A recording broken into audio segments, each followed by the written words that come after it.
Peace. Ali, coming back at you on behalf of SAliMyers.com.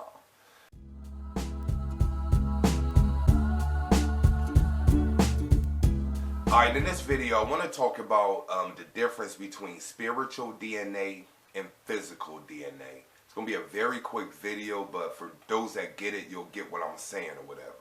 But the difference between spiritual DNA and physical DNA. Now, when you look up DNA, science would tell you that the great part of our DNA is what they consider junk DNA, or DNA that has no reference to Earth, so to speak. It's called junk DNA, and it's also called extraterrestrial DNA because it's not of Earth. So science would tell you this. This is a scientific fact that most of your DNA is not from Earth, and they consider it junk DNA. So when you look at it, you have to look at it as in a polarity type of sense, so to speak. So look at spiritual DNA versus physical DNA. The simple definition of two is physical DNA is the memory of your bloodline. Physical DNA is the memory of your bloodline. Spiritual DNA is the memory of your soul. Spiritual DNA is the memory of your soul. So when you look at it, physical DNA, those are the hereditary traits that you're going to get from your ancestors, from those who came here before you. They're directly tied to your blood. The blood is physical. So you may look like your father, you may kind of walk like your mother.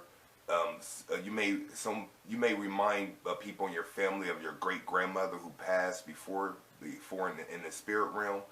So you will hear people say that you remind me of my mom. You might have an uncle say you remind me of your mom, which was your grandmother, but your grandmother transitioned before you incarnated or whatever. So the physical DNA is you'll take on traits, and it's part of your lineage. It's your hereditary. It's hereditary traits that you share with your family. That's a small part of who you are, though. Very small part of who you are. The greater part of your DNA is what I like to call the spiritual DNA. That's the memory of your soul. That's the memory of your soul. So this will be an example of this is you have a child that's in a family, obviously, and he's the only child that may play an instrument or whatever, or he's the only child that speaks or that sings very well, something like that. No one else in the bloodline speaks as far as his family. No one speaks or no one plays an instrument.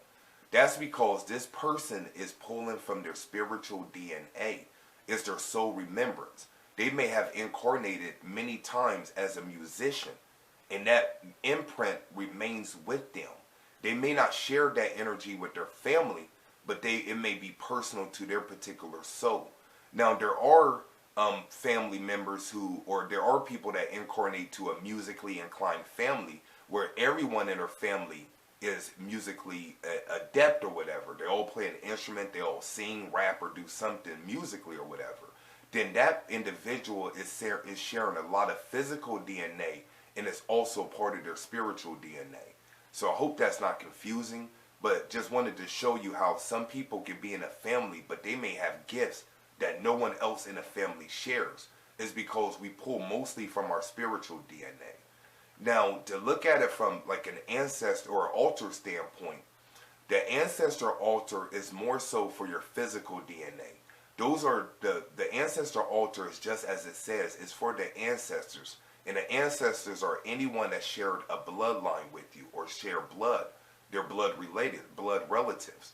So an ancestor altar will help the ancestors that transition before you, the ones that are in the spirit realm.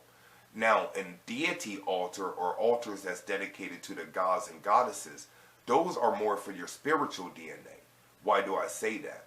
The whole science or the whole metaphysics of it is the deities, the angels, and some of you have demon souls. Those are the beings that created your soul. So when you have a deity altars, you're really speaking to your soul level. That's why I always recommend that people get to the point where they're invoking the energy of the deities as opposed to looking at the deities outside of themselves.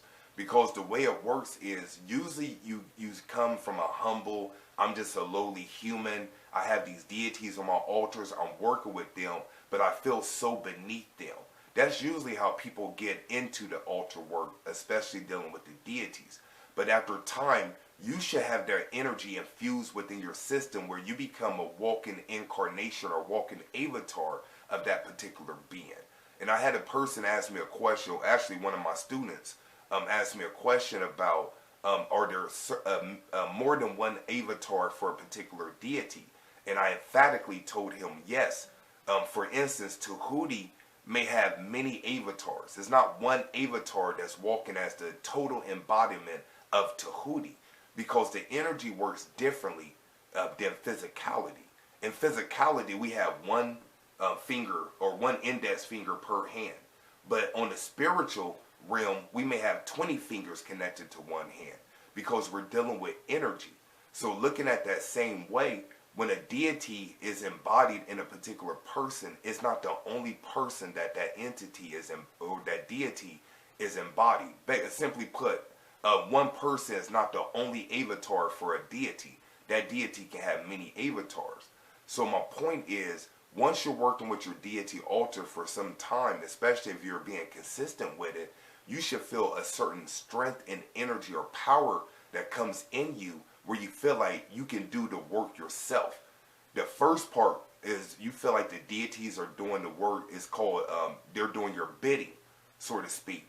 But after so long, for some people it may be very short. For others, it takes lifetimes to master this. For others, you're going to be infused with that energy and feel like you're sort of like a walking embodiment of that. That may be why some people change their names on Facebook. Instead of going by Letitia, now she's Tahuti Sekmet Ra or whatever. That person may really feel like they're the embodiment of that particular deity. So once again, physical DNA is the memory of your bloodline. Spiritual DNA is the memory of your soul. Your soul is connected to higher beings. So once you really start to tap into your physical DNA, you're going to remember things that more so make you feel more superpower. Like you'll have more of like a superpower, so to speak. So this has been Ali. If you want to find out more information about myself and what we do, be sure to visit my website, salimyers.com, and also check out our online metaphysical store. That's l9shop.com, el9shop.com. So until next time, peace.